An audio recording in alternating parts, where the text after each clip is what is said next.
इचलकरंजी महानगरपालिकेचे महापौर उदय धातुंडे यांनी शहराच्या पाणी पुरवठ्याबाबत तातडीची बैठक घेत प्रशासनाला कडक शब्दात इशारा दिला। शहराला नियमित आणि मुबलक पाणी मिळावे यासाठी ठोस उपाययोजना करण्याचे निर्देश त्यांनी संबंधित अधिकाऱ्यांना दिले।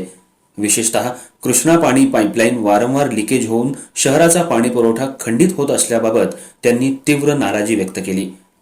पाईपलाईन गळतीमुळे नागरिकांना मोठ्या गैरसोयीला सामोरं जावं लागतंय। अनेक भागात पाणी पुरवठा विस्कळीत होत असून तक्रारींचा पाऊस पडतोय।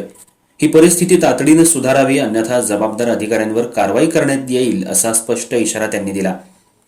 कृष्णा पाणी योजनेतील लिकेज तात्काळ दुरुस्त करून पाणी पुरवठा सुरळीत करण्याचे आदेश नूतन महापौरांनी दिले। यावेळी शहरवासियांना 1 दिवस आड नियमित पाणी देण्याचं आश्वासन देण्यात आलं। पाणी वितरणाचे योग्य नियोजन करून कोणत्याही भागावर अन्याय होणार नाही याची खबरदारी घ्यायला सांगितलं। तसंच गळती रोखण्यासाठी कायमस्वरूपी उपाययोजना आखण्यावर भर देण्यात आला।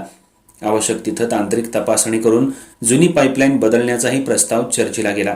दरम्यान काही अधिकाऱ्यांच्या हलगर्जीपणावर महापौरांनी चांगलंच सुनावलं। कामात कसूर करणाऱ्यांना सहन केलं जाणार नाही असं त्यांनी स्पष्ट केलं।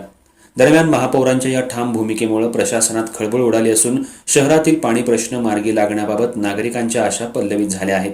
शहराला नियमित आणि मुबलक पाणी पुरवठा करण्यासाठी महानगरपालिका प्रशासनाकडून युद्धपातळीवर काम सुरू करणार असल्याचं देखील धातुंडे यांनी सांगितलं।